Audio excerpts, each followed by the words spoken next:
पद में 5 अध्याय 12 से 16 पद में ये घटना पाई जाती है। हो सकता है ये अलग अलग घटना हुई हो, लेकिन किरदार एक ही है। एक कोढ़ी व्यक्ति है जो प्रभु यीशु मसीह के पास आया है और अद्भुत तरीके से प्रभु यीशु मसीह ने उसे चंगाई बख्शी। पहली बात, हम जानते हैं कि परमेश्वर ने अपने बेटे प्रभु यीशु मसीह को हर चीज पर अधिकार दिया। मृत्यु पर अधिकार दिया, उसने लाजर को मृतकों में से जलाया, उसने याईर की बेटी को जिंदा किया, उससे नाइन नगर के विधवा के बेटे को उसने जिंदा किया। परमेश्वर ने अपने बेटे को बीमारियों पर अधिकार दिया और उसने बहुत से बीमारों को चंगाई बख्शी।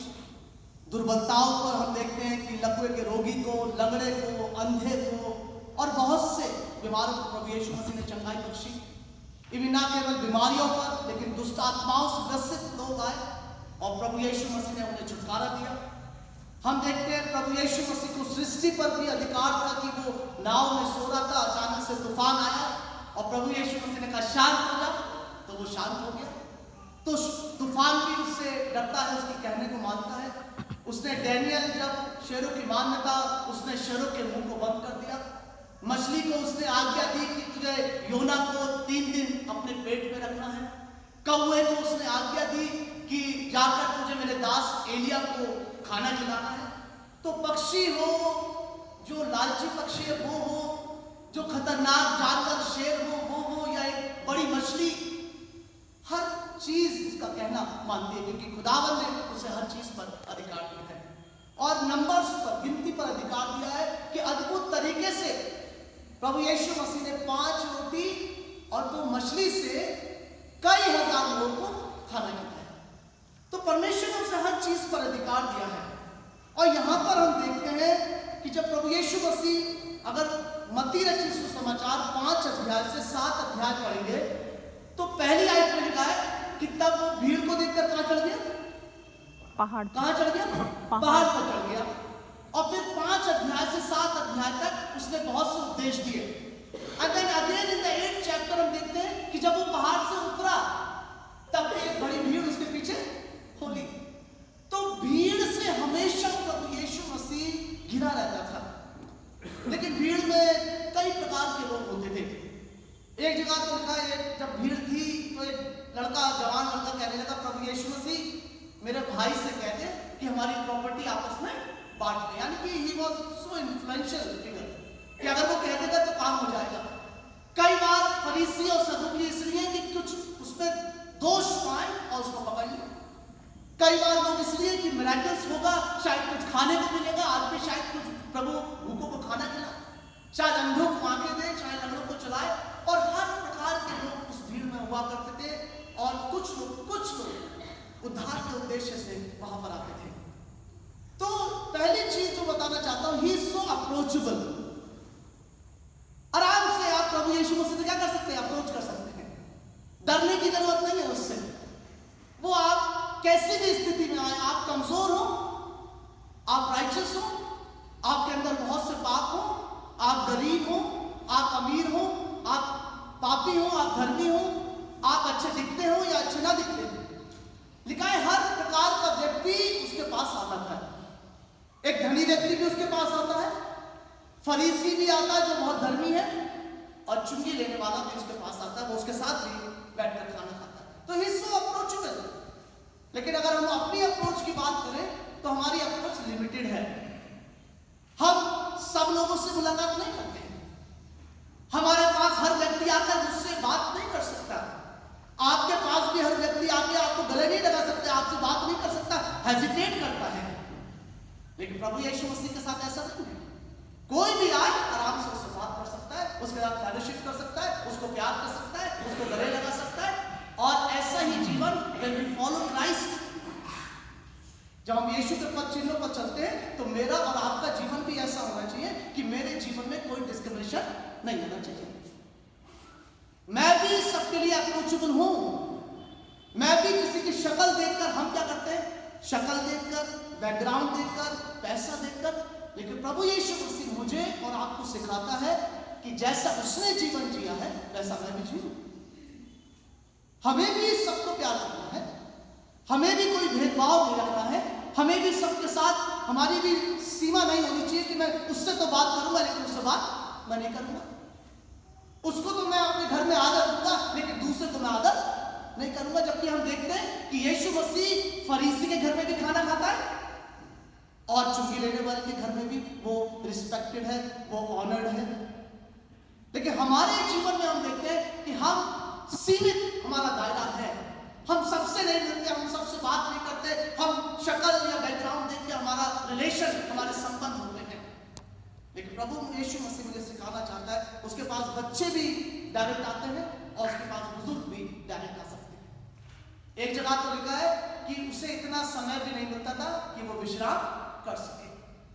हमारे पास बीइंग अ पास्टर कई बार ऐसा होता है, हम लेटे हुए हैं या खाना खा रहे तो हम क्या कहते हैं, बाद में आ जाना, यार कॉल करके क्यों नहीं आए, अरे पहले बता तो देते, मैं कितना बिजी रहता हूँ इस समय पर। और ना केवल मैं, हम में से बहुत से लोग ऐसे करते हैं कि अरे हमारा एक स्टेटस है, आप इस समय नहीं आ सकते। इवन अगर दुआ के लिए भी आपको कई बार पास्टर को कॉल करा जाता है, बहुत से पास्टर तो कहते नहीं, this is not the right time to call me. लेकिन प्रभु यीशु मसीह ने लिखा है कि जब उसने कहा हम विश्राम कर ले तो उन्हें विश्राम का समय भी नहीं मिला, आराम का उन्हें समय नहीं मिलता था। लिखा है भोजन करने बैठे थे और अचानक से लोग बीमार को लेकर आ गए और उन्होंने भोजन को छोड़ दिया और उनके लिए प्रार्थना की। हमारे लिए भोजन, हमारे लिए सोना, हमारे लिए आराम करना बहुत इंपॉर्टेंट है। लेकिन प्रभु यीशु मसीह ऐसे ही खास नहीं है, ऐसे वो जगत का उद्धार करता नहीं है, ऐसे वो लाखों और करोड़ों लोगों के लिए आदर्श नहीं बन गया। उसने बलिदान दिया है, उसने अपने जीवन को वैसा जिया है कि हजारों लाखों लोग उसके द्वारा आशीषित हैं।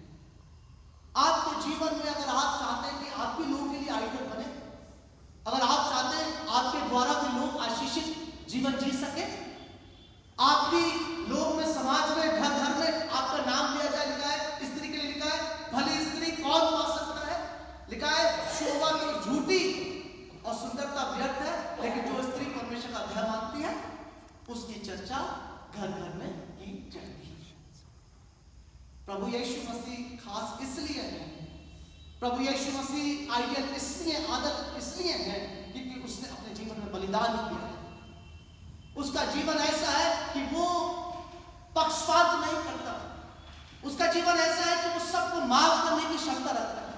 उसका जीवन ऐसा है कि जो उसे गाली भी देते वो कह रहा गाली सुनकर वो गाली नहीं देता है, कोई छल की बात उसके मुंह से निकलती नहीं है और बुराई सुनकर वो बुराई नहीं करता है।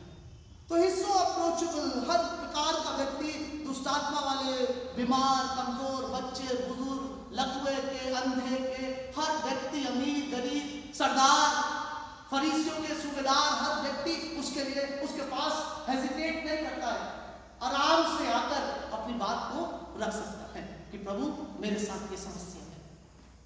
हमारा जीवन भी प्रभु की तरह ही होना चाहिए मेरे प्रियो, कि हर व्यक्ति मुझसे बात करने में हेजिटेट ना करे, मुझसे डरे ना हो कि अरे मुझसे डर लगता है। नहीं, डरना नहीं। हमारा जीवन ऐसा हो कि कोई भी हमसे डरे ना, कोई भी ये ना कहे कि अरे उससे बात नहीं कर सकते तो हमें तवज्जो नहीं देगा, वो हमारे पर ध्यान नहीं देगा।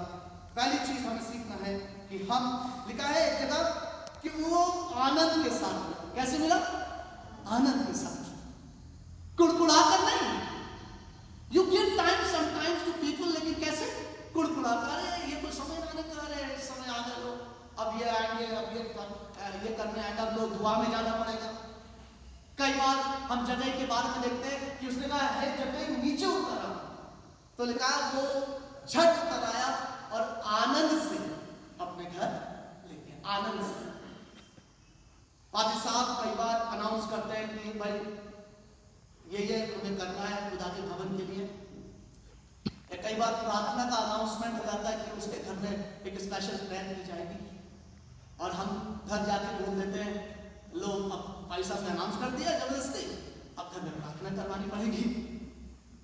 अब भाई साहब हमेशा डोनेशन के लिए कहते रहते हैं, लेकिन जब भी आपके घर में और मेरे घर में प्रार्थना हो तो कैसे हो, आनंद के साथ। आशीष तभी मिलेगी जब आप परमेश्वर को अपने घर में आनंद के साथ रिसीव करेंगे कि यीशु मसीह का प्रचार आपके घर में आने वाला है।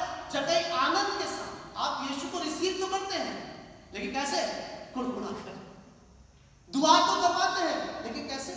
कुड़कुड़ाकर। परमेश्वर के कामों के लिए आप दशमांश टाइप और बहुत सा डोनेशन तो हम लोग देते हैं, लेकिन कैसे? कुड़कुड़ाकर। और इसीलिए कई बार मेरे बच्चे और मेरा परिवार आशीषित नहीं हो पाता है कि मैं करता तो सब कुछ है, लेकिन कुड़कुड़ाकर। और बाइबल बताती है हर्ष से देने वाले से परमेश्वर खुश होता है। मेरे प्रियो, हमें आनंद के साथ लोगों से मिलना है, आनंद के साथ हमें मेल मिलाप करना है, आनंद के साथ सबको प्यार और इज्जत और सम्मान और कोई भेदभाव नहीं होना चाहिए, क्योंकि प्रभु को मानने वाले लोग हम हैं। और जब प्रभु के हम ये नहीं कह सकते कि मैं इस आयत को तो फॉलो करता हूं, लेकिन इस आयत को मैं फॉलो नहीं कर सकता। मैं नए नियम को तो फॉलो करता हूं, लेकिन मैं पुराने नियम को नहीं मानता। मैं पुराने नियम को मानता हूं, लेकिन मैं नए नियम को नहीं मानता। मैं प्रभु की ये शिक्षा तो मानूंगा, लेकिन ये शिक्षा नहीं मानूंगा। और ऐसा मैं कभी भी धार्मिक नहीं हो सकता या आत्मिक नहीं हो सकता। जो भी शिक्षा वो मुझे देता है, कोशिश मुझे करना है, मुझे और आपको, कि हम उसको फॉलो कर सके। और आप देखिए, आप भी लोगों के लिए आदर्श बन सकते हैं। आपका जीवन भी लोगों के लिए आइडियल बन सकता है। आप भी खास हो सकते हैं परिवारों के लिए और लोगों के लिए। आपका भी चर्च में एक ऐसा नाम हो सकता है जिसके द्वारा लोग बहुतायत से आशीषित हों। बुजुर्गों के द्वारा जवान, जवानों के द्वारा बच्चे आशीषित हों। तो वो सबके पास आता है और अप्रोचेबल। दूसरी बात हम देखते हैं, कोढ़ी व्यक्ति कौन है? एक कोढ़ी व्यक्ति उसके पास आया और उसने कहा, यीशु मसीह, यदि तू चाहता है तो मैं शुद्ध हो सकता हूं, यदि तू चाहता है। तो फलस्तीन देश में दो प्रकार के कोढ़ थे। एक कोढ़ होता जो चर्म रोग था और बड़ा ये भी भयंकर बीमारी थी, एक लेकिन दूसरा था जो छोटे दाग से शुरू होकर पूरे मांस को चट कर लेता है, और दैट इज वेरी डेंजरस। और शरीर के साथ साथ ये मन पर बहुत गहरा प्रभाव डालता है।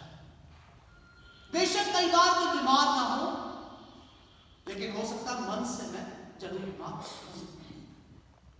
मैं कुछ ऐसी परिस्थितियों से जरूर गुजर सकता हूं जो जिसने मुझे बीमार कर रखा है। मेरी सोच को, मेरे विचारों को, मेरी जीवन शैली को शायद इसने जरूर बीमार कर रखा होगा शैतान ने। बेशक मैं वैसे बीमार नहीं हूं शरीर तौर से, लेकिन मेरी सोच, मेरे विचार, मेरे अंदर के जो थॉट्स हैं, वो एक बीमारी के रूप में मेरे जीवन में पाए जाते हैं और वो कभी खत्म नहीं होता। वो आज नहीं तो कल मुझे क्या कर देंगे? चट कर जाएंगे। That is like a termite जो दिखता नहीं है लेकिन हर के और लिखा मन में एक असाध्य रोग लगा है। तो लिखा है बहुत बुरा चर्म रोग। और ये व्यक्ति क्या है? अगर आप नई व्यवस्था पढ़ेंगे 13 चैप्टर और 14 चैप्टर, तो इसका पूरा वर्णन उसमें दे रहे हैं एक कोढ़ी व्यक्ति के बारे में। समाज से अलग इसको रहना है। ये जब आएगा तो इसको अशुद्ध अशुद्ध अशुद्ध चिल्लाना है। कैसी स्थिति है? अछूत है, इसको कोई जल्दी छुएगा नहीं, इसको अकेला रहना पड़ता है। आप इमेजिन करिए कि वो व्यक्ति जो अकेला रह जाए, जिसके पास कोई बात करने वाला ना हो, जिसके साथ कोई फेलोशिप करने वाला ना हो, सब खुशियां मना रहे हो, वो अकेला बैठा हो, उसको कैसा महसूस होता है कि मुझसे कोई बात नहीं करता, मुझसे कोई प्यार नहीं करता, मुझे सबने अकेला छोड़ दिया। और ये व्यक्ति ना केवल अकेला है, ये बीमार भी है, ये मन से भी बीमार है, इसके परिवार ने भी इसको छोड़ दिया है। ना केवल समाज ने, लेकिन परिवार से भी अलग है। अशुद्ध अशुद्ध चिल्लाना पड़ता है, अकेले इसको रहना पड़ता है और घर से भी निष्कासित है। और लोग इसको घृणित मानते हैं, बुरा मानते हैं, अछूत है, अशुद्ध है, लोग उसको छुएंगे नहीं। लेकिन प्रभु यीशु मसीह अद्भुत है, उसने जो अछूत है उसको क्या करा? छुआ। जो अप्रिय है, जिसको कोई प्यार नहीं करता, प्रभु यीशु मसीह ने उसको प्यार किया। जिसको कोई स्पर्श नहीं करेगा, प्रभु यीशु मसीह ने उसको स्पर्श किया। तो ये व्यक्ति प्रभु यीशु मसीह के पास आया और कहा, यदि प्रभु यीशु मसीह तू चाहे तो मुझे शुद्ध कर सकता है। यीशु मसीह ने क्या कहा? यीशु मसीह ने क्या कहा? हाँ, मैं चाहता हूं। और यीशु मसीह सच में चाहता है। डिपेंड करता मैं चाहता हूं या नहीं चाहता। He doesn't force anyone, वो किसी को फोर्स नहीं करता है कि हाँ तुम्हें कर नहीं करना, ऐसा नहीं। वो आपको मौका देता है। बाइबल में लिखा है कि तुम परमेश्वर के पास आओ तो वो भी तुम्हारे पास आएगा। वो आपको फोर्स नहीं करेगा कि आप बाइबल पढ़ें, वो आपको फोर्स नहीं करेगा कि आपको दुआ करनी है, वो आपको फोर्स नहीं करेगा कि आपको चर्च आने आना है। हाँ, कुछ एक्सेप्शंस आर ऑलवेज देयर, पौलुस की तरह नहीं, जिसके पीछे यीशु मसीह का होता है, लेकिन कभी वैसे फोर्स नहीं करता है। आप पे डिपेंड करता है। अगर आप बचना चाहते हैं, he is ready to save you. अगर आप परिवर्तन चाहते हैं अपने जीवन में कि हाँ परिवर्तन आए, मेरे बोलने का तरीका सुधरे, मेरा जीवन शैली बदले, मेरा गाली देने का तरीका बदल जाए, मैं गाली ना दूं, मैं अपशब्द ना बोलूं, मैं ड्रिंक ना करूं, मैं स्मोकिंग ना करूं, अगर आपके अंदर वो और मेरे अंदर वो इच्छा जागेगी, God is ready to touch you, to bless you, to transform you. लेकिन लिखा है जो लोग, एक जगह लिखा है और उसने मिरेकल किया, और फिर लिखा है जो लोग चंगा होना चाहते थे उनको उसने क्या करा, चंगा किया। नामान कोड़ी के लिए लिखा है और सीरिया वासी नामान कोड़ी को छोड़ और कोई चंगा ना किया गया, लेकिन वहां पर बहुत से कोड़ी थे, लेकिन केवल उसी को चंगा किया गया क्योंकि वो चाहता था कि क्या हो, चंगा हो। आज बहुत से जवान बच्चे, बहुत से लोग नहीं चाहते कि उनके जीवन में बदलाव आए। वो नहीं चाहते कि मेरी जो गलत हैबिट्स हैं वो बदल जाए। वो सोचते हैं आई एम ओके, मैं झूठ बोलता हूं आई एम ओके, मैं व्यभिचार करता हूं आई एम ओके, मैं गलत लालची हूं मैं आई एम ओके, मैं जो जीवन जी रहा हूं that is absolutely fine. They don't want to be changed. और इसलिए प्रभु आपको फोर्स भी नहीं करता है, लेकिन समय आएगा जब उसका परिणाम मुझे और आपको भुगतना पड़ेगा। वो कह रहा है जिस पत्थर को राजमिस्त्रियों ने ठुकरा दिया वो ही कोने के सिरे का पत्थर हो गया। आज बेशक यू आर रिजेक्टिंग क्राइस्ट, आपकी आदतों के कारण, आपके नेचर के कारण, बेशक आप बाइबल का अनादर कर सकते हैं, मैं कर सकता हूं, बेशक आप प्रार्थना को आप बेकार समझ सकते हैं, आप खुदा के कलाम को, उसकी टेबल को आप घिनौना कह सकते हैं, बुरा कह सकते हैं, आप उसकी मजाक उड़ा सकते हैं, आप वचन की तौहीन कर सकते हैं, बट टाइम विल कम। लिखा है जिस पत्थर को ठुकराया वो ही कोने के सिरे का पत्थर हो गया। आज जवान बच्चों से आप कहेंगे कि बेटा चर्च आ, अरे भाई साहब क्या कह रहे हैं, चर्च भी आने की जगह है कोई? अगर मॉल कहते, पब में कहते, क्लब में कहते तो चल भी देते। लिखा है कि बुराई करने को तत्पर है लेकिन उनसे भलाई होती नहीं है। आज हम अपने संसार में गलत आदतों में इतने इन्वॉल्व हैं, हमें ऐसा लगता है आई एम ओके, मैं सही कर रहा हूं, मैं सही रास्ते पर हूं। लेकिन मेरे प्रियो, if you believe in the words of God, अगर मैं और आप परमेश्वर के वचन पर विश्वास करते हैं सच में, तो वो बताता है कि जिस पत्थर को ठुकराया वो उनके लिए कोने का कॉर्नर स्टोन बना है। एंड टाइम विल कम जब आपको रियलाइज होगा प्रभु मुझे बचा ले, प्रभु मैं प्रार्थना कर सकता था लेकिन मैंने की नहीं, प्रभु मैं अपने गुनाहों की माफी मांग सकता था लेकिन मैंने मांगी नहीं, प्रभु मैं चर्च आ सकता था लेकिन मैं आया नहीं, प्रभु मैं होली कम्युनियन का हिस्सा बन सकता था लेकिन मैं बना नहीं, प्रभु मैं पश्चाताप कर सकता था या कर सकती थी लेकिन मैंने किया नहीं। और तब 10 कुमारियों में से 5 कुमारियों की तरह हम उन 5 कुमारियों से कहेंगे थोड़ा सा विश्वास मुझे दे दो ताकि मैं भी ईश्वर के राज्य का उस भोज में शामिल हो सकूं। और जब उन्होंने तेल मांगा तो उन 5 कुमारियों ने क्या कहा, ये बताया क्या कहा था? जब उन्होंने कहा थोड़ा सा तेल हमें दे दो तो 5 कुमारियों ने क्या कहा था? क्या कहा था? नहीं पता। हमारे लिए आपके लिए बस नहीं होगा। क्या कहा था? साक्षी कुछ बोलिए। बस नहीं होगा। ये हमारे और तुम्हारे लिए पूरा नहीं होगा। हमारी स्थिति भी कोई होगी। आज बाइबल नहीं पढ़ेंगे, आज दुआ नहीं करेंगे, आज पश्चाताप नहीं करेंगे, आज एक दूसरे को माफ नहीं करेंगे, आज अच्छी संगति में नहीं रहेंगे, आज ये नहीं मानेंगे कि मैं गलत जीवन जी रहा हूं या जी रही हूं, तो टाइम आएगा कि जब मैं चाहूंगा कि मुझे विश्वास में बढ़ जाऊं तो विश्वास नहीं होगा। आमोस नबी की किताब में लिखा है कि तब ऐसा समय आएगा कि जब खाने की भूख नहीं होगी, अन्न की भूख नहीं होगी और पानी की प्यास नहीं होगी, लेकिन केवल वचन की प्यास होगी और लोग समुद्र के इस छोर से लेकर इस छोर तक भागेंगे लेकिन उनको वचन नहीं मिलेगा। आप बाइबल पढ़ना चाहेंगे लेकिन बाइबल नहीं मिलेगी। आप फोन करना चाहेंगे कि पास्टर साहब को फोन करा के अपने घर में दुआ कराएं, लेकिन पास्टर साहब आपको नहीं मिलेंगे। आप कहेंगे चलो इस बार संडे को चर्च चलते हैं, लेकिन संडे को चर्च जाने का मौका नहीं मिलेगा। मैं सच बता रहा हूं कि जब लॉकडाउन शुरू हुआ उससे 1-2 महीने पहले प्रेयर मीटिंग में मैं कहीं था और मेरे मन से एक बात यही निकली कि प्रियो, यही बात मैं बताया था कि आज शायद हमें ऐसा लगता है कि हम बहुत बिजी हैं, चर्च के लिए समय नहीं है, दुआ के लिए समय नहीं है, वचन पढ़ने के लिए समय नहीं है, लेकिन बहुत जल्दी ऐसा समय आएगा जब हम खुदा के भवन जा नहीं पाएंगे, बाइबल पढ़ने का मन करेगा, बाइबल नहीं पढ़ पाएंगे। और सडनली 1 महीने बाद हम देखते हैं क्या हो गया, लॉकडाउन हो गया और चर्च आना हमारा मना हो गया।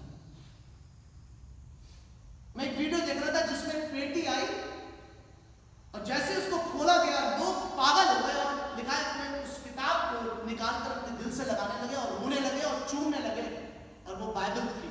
और आपको पता है there are many countries they are not allowed to read the word of God.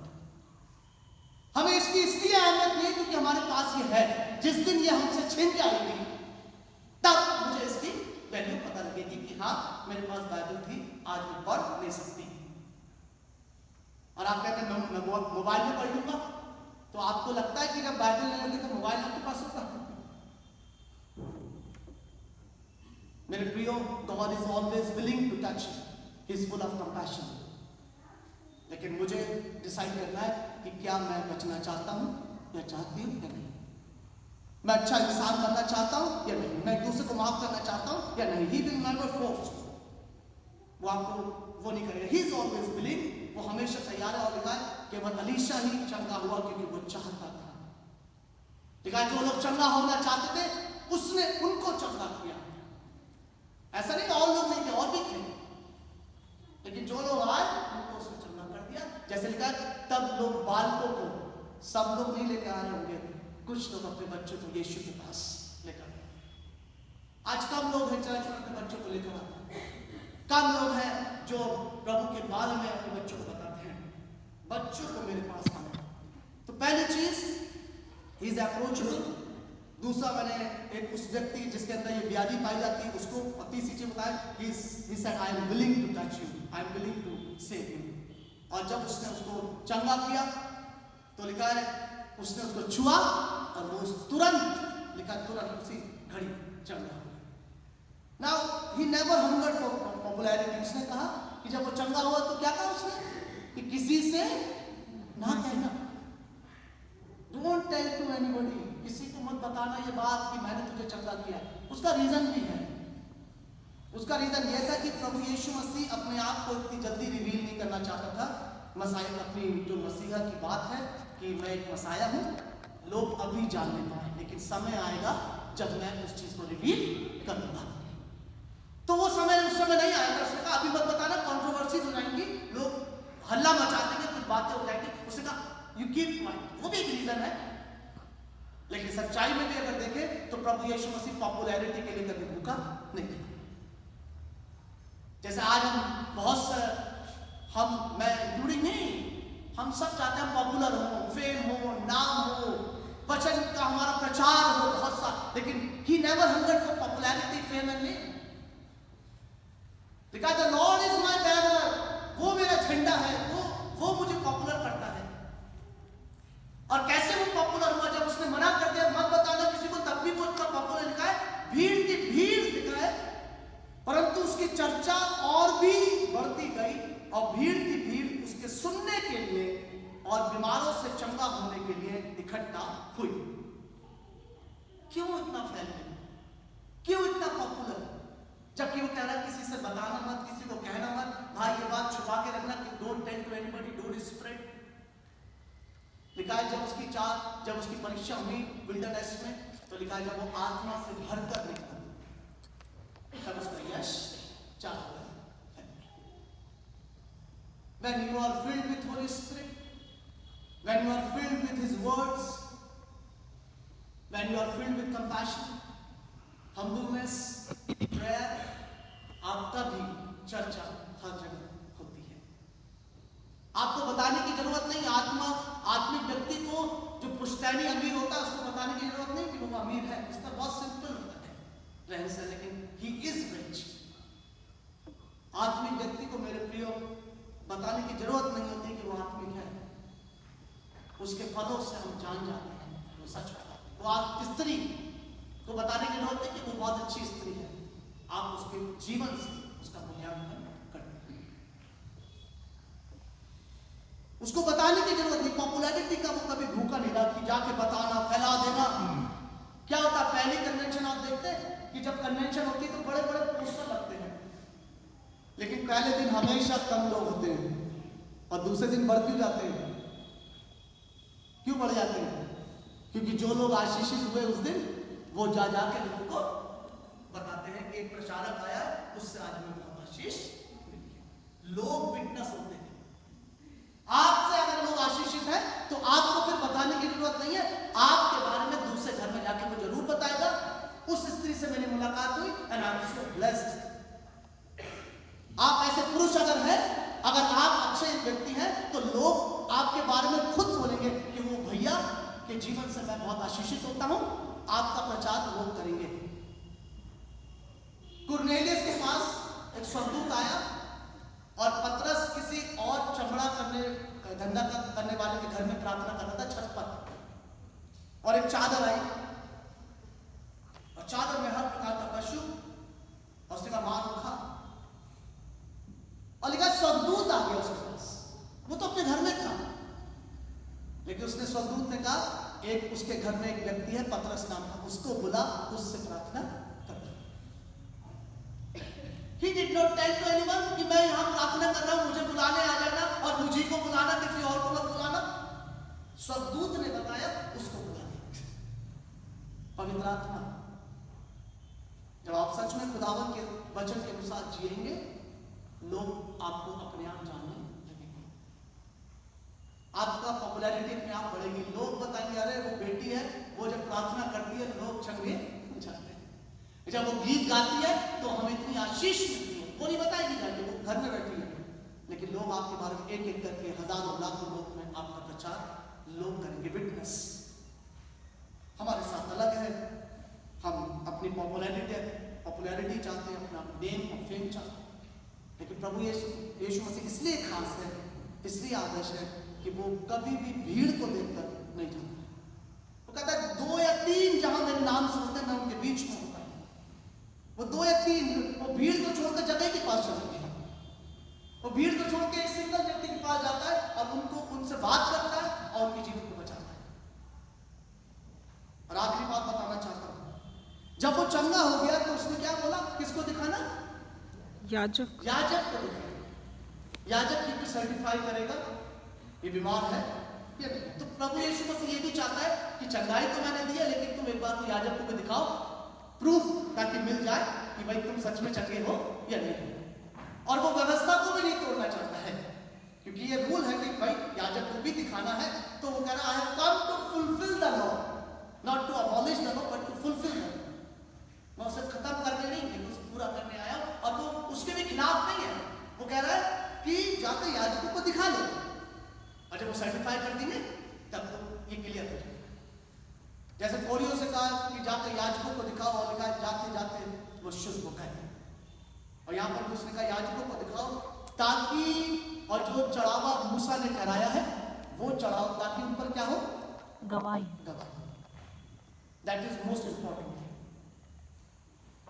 उसने उसको इंकरेज किया है कि तू चंगा तो हो गया है, अपने आप को याजक को दिखा देता है, और जब वो कह दे कि हाँ तू चंगा हो गया है तो जो मूसा ने बात ठहराई है उसको पूरा करना। आज के कॉन्टेक्स्ट में बेशक हम चढ़ावा नहीं चढ़ाते मेरे प्रियो, लेकिन if you are healed, if you are blessed, if you have been saved, you have to testify, you have to witness Christ. आप चंगे हो जाते हैं, लेकिन आपके अंदर इतना हेजिटेशन होता है कि आप आगे आके 2 शब्द नहीं बोल सकते खुदा के लिए कि खुदा ने मुझे चंगाई बख्शी। आप जॉब के लिए महीनों से प्रार्थना कर रहे थे, जॉब तो मिली, लेकिन इतनी हिम्मत नहीं आई कि आप उसको टेस्टिफाई कर सके, क्योंकि प्रूफ तभी होता है कि सच में खुदावन ने मिरेकल किया है, आप सामने आकर बताते नहीं। आप किसी चीज के लिए बहुत सदियों से प्रार्थना कर रहे थे, कोई भी टॉपिक हो सकता है, मिल गई तो इतनी हिम्मत नहीं है कि किसी से कह सके कि प्रभु ने किया है। नो टेस्टिमनी, नो गवाही, और गवाही के बिना आपका वो मिरेकल पूरा नहीं होता, कंप्लीट नहीं होता। You have to testify, you have to witness Christ name through your life, you have to reflect Christ. आप सभी के, अगर मैं पूछूंगा कि आप खुदा ने आशीषित नहीं किया, मैं खुदा ने आशीषित नहीं किया, सिस्टर खुदा ने आशीष, बच्चों आपको आशीषित नहीं किया, लेकिन जब गवाही की बात आती है, अरे मैं नहीं दे पाऊंगी, अरे कोई और बोलते हैं। पहले तो चिल्ला चिल्ला के प्रार्थना कर रहे थे वो 10 लेपर्स और 9 लौट गए, लेकिन एक लिखा है बड़ाई करता हुआ चिल्लाता हुआ लौट आया और कहा कि प्रभु का जब तक धन्यवाद नहीं कर लूंगा तब तक घर वापस नहीं जा पाऊंगा। ही वर्शिप में पैरों पर लेकर उसका धन्यवाद किया। आज कितने लोग हैं जिनको आशीष मिली है, कितने लोग हैं जिनको जॉब मिला, कितने लोग हैं जिनके घर में सुविधाएं मिली हैं, कितने लोग हैं जिन्होंने प्रार्थना की और उनकी प्रार्थना का उत्तर मिला, लेकिन कभी उन्होंने टेस्टिमनी अपने जीवन में कभी नहीं दी, कभी नहीं दी, कभी नहीं बताया खुदा ने मुझे आशीष दिया, कभी नहीं कहा कि मेरे बच्चों को खुदा ने आशीष दिया, कभी नहीं कहा कि मेरे घर में ऐसी समस्याएं आए सबने छुपा लेकिन खुदा ने मुझे संभाला। कभी हमने उन बातों को बताया और आप बताते नहीं तो बात पूरी नहीं। सभी को, मेरे जवान बच्चों को भी आशीषित किया है, हमारे परिवार को भी आशीषित किया है, और ये बहुत जरूरी है मेरे प्रियो कि आप जाकर बताएं। मत्ती 8:4 में क्या लिखा है? यीशु ने उससे कहा, देख किसी से ना कहना, परंतु जाकर अपने आप को याजक को दिखाओ और जो चढ़ावा मूसा ने ठहराया है उसे चढ़ा, ताकि लोगों के लिए न भाई। मार्क 1:44 में क्या लिखा है? जल्दी से पढ़ के मैं खत्म कर दूंगा। मार्क 1:44 में लिखा है, और उससे कहा, देख किसी से कुछ मत करना, परंतु जाकर अपने आप को याजक को दिखा और अपने शुद्ध होने के विषय में जो कुछ मूसा ने ठहराया है उसे भेंट चढ़ा कि उन पर गवाही हो। लोग गवाही बताना जरूरी है। लूक 5:14 में लिखा है, लूका 5:14 में लिखा है, तब उसने उसे चिताया, किसी से न कहना, परंतु जाके अपने आप को याजक को दिखा और अपने शुद्ध होने के विषय में जो कुछ मूसा ने चढ़ावा ठहराया है उसे चढ़ा कि उन पर गवाही हो। जब आप किसी को बताते हैं प्रभु यीशु मसीह के उस कार्य के बारे में जो आपके लिए उसने किया है, तो बहुत से लोग विश्वास करते हैं। सामरी स्त्री आप देख लीजिए जॉन चैप्टर 4 में, अच्छी स्त्री नहीं थी। यीशु मसीह ने कहा तू 5 पति कर चुकी है और जो अभी है वो भी तेरा नहीं है। लेकिन व्हाट हैपेंड, जब यीशु मसीह की बहुत देर से डिस्कशन हुआ तो भागती हुई शहर में गई कि मुझे वहां कौन मिल गया, मुझे मसीहा मिल गया है। she spread the gospel। उसने बताया कि मुझे मसीहा मिल गया है, और निकल उसके कहने पर बहुत से लोगों ने विश्वास किया। वो सोचते हैं अरे मेरा कौन विश्वास करेगा, मैं तो इतनी बुरी स्त्री, मुझे कोई पसंद नहीं करता, मैं बताऊंगी तो लोग और हंसी उड़ाएंगे। नहीं, उसने प्रचार किया और लोगों ने विश्वास किया। मरियम मगदलीनी 7 दुष्ट आत्माएं निकली, लेकिन जब वो बच गई तो शी प्रीच्ड, उसने विटनेस किया कि मैं बच गई हूँ, सच में मेरा जीवन परिवर्तित हो गया, और गलत आदतों से जब वो निकल गई तो अब सुसमाचार में उसने अपने जीवन को बिताया। आपको विटनेस करना पड़ता है, आपको प्रूफ देना पड़ता है कि आप सच में बचे हुए इंसान हैं। लेकिन आप बहुत पक्के प्रमाणों से उनको दिखाता रहा कि मैं जीवित हूँ। आपको पक्का प्रमाण लोगों को देना पड़ता है कि आप सच में मसीह हैं, मैं मसीह हूं, ये पक्का प्रमाण मुझे देना पड़ेगा। केवल चर्च आकर नहीं, केवल होली कमेटी का हिस्सा बन के प्रमाण नहीं, ये कच्चा प्रमाण है। लेकिन पक्का प्रमाण यह है कि हम when we are guided by the Holy Spirit, जब हमारा बोलना, हमारा चलना, हमारे शब्द, हमारा जीवन ऐसा होता है, वो एक पक्का प्रमाण है that you are Christ follower, कि मैं और आप यीशु मसीह को मानते, जानते, उसे फॉलो करते हैं, और मेरे द्वारा बहुत से आशीष। तो प्रभु आप सभी को आशीषित करें। और जो बातें मैंने बताई हैं, पहली बात मैंने बताई अप्रोचेबल होना है, कोई भेदभाव किसी को नहीं करना है, क्योंकि समय का कुछ नहीं पता, और सेकंड कमिंग में शायद मुझे मौका ना मिले। दूसरा, जिस व्यक्ति के बारे में मैंने बताया, ये मन से भी बीमार है, शरीर से भी बीमार है। कई बार हम मन से तो शरीर से सही होते हैं, लेकिन मन से कई बार हम बीमार होते हैं, उसके लिए भी हमें चंगाई की आवश्यकता है। तीसरी बात मैंने बताया कि प्रभु हमेशा चाहता है आपको बचाना, आपको स्टेप लेना कि आप बचना चाहते हैं या नहीं बचना चाहते। चौथी बात कि नेवर हंगर फॉर पॉपुलैरिटी, हम कई बार करते हैं, लेकिन यीशु मसीह का यश अपने आप फैलता है जब आप अच्छे कार्य करेंगे, पवित्र आत्मा की गाइडेंस में रहेंगे, दीनता का, नम्रता का जीवन जिएंगे, आपकी पॉपुलैरिटी अपने आप बढ़ेगी। और आखिरी बात, जब आपके जीवन में प्रभु कोई भी कार्य करता है, उसको आपको विटनेस करना बहुत जरूरी है, उसको बताना बहुत जरूरी है। प्रभु आपको और ज़्यादा आशीष। मैं चाहूँगा